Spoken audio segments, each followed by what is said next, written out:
So if you watched the first two videos, you saw what I talked about as far as this wonderful alignment that we have going on right now. I talked about doing some meditations and some energy work.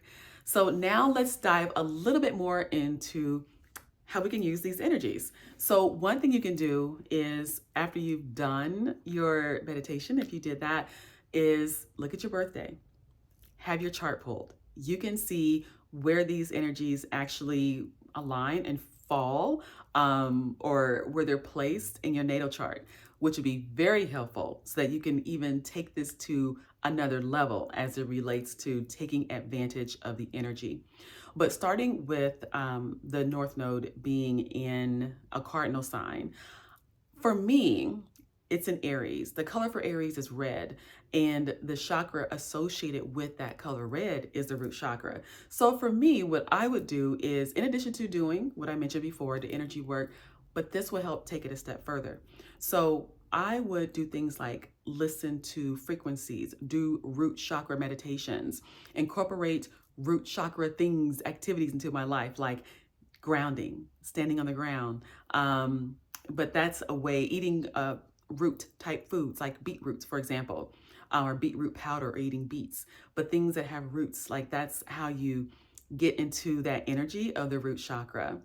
And we're talking about, like for Leo, the fixed sign, we're talking about continuing things that are working, right? Let's look at what's working. Let's keep doing that. With that, I would look at, that's a good one. I would look at the solar plexus. I would work with the solar plexus energy because of the gold color associated with Leo, but then also the heart, because Leo rules the heart. So I would actually work with both the solar plexus and the heart. And I do have those frequencies on my page, so you can listen to those as you're setting your intentions and really taking advantage of the new year. And then also, while you're doing that, look at what you want to continue doing. It's time to evaluate. Look at what's working. So you can listen to the frequencies, you can set your intentions to get clarity, and then look at what's working. And I would suggest journaling, of course. Write all this down, because you may get ideas as you're listening to the frequencies, and then you'll be done. You'll be like, oh, what was I gonna do again? So that's me anyway, but I do recommend doing that.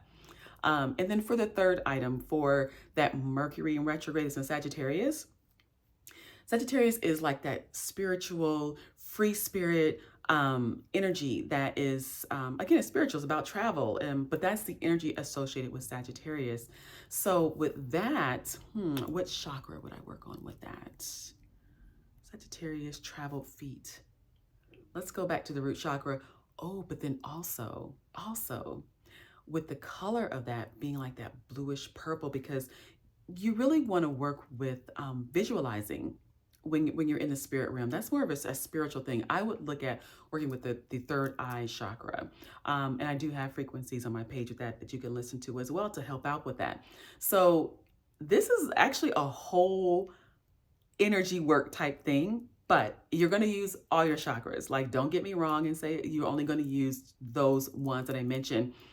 Everything works together. I'm just highlighting certain chakras that you can use as you are on your journey and you're deciding what you want to start doing and what you want to continue doing, and then also what you want to release. So I hope that you take what resonates, and I hope you found this useful. And thank you for listening and watching my video.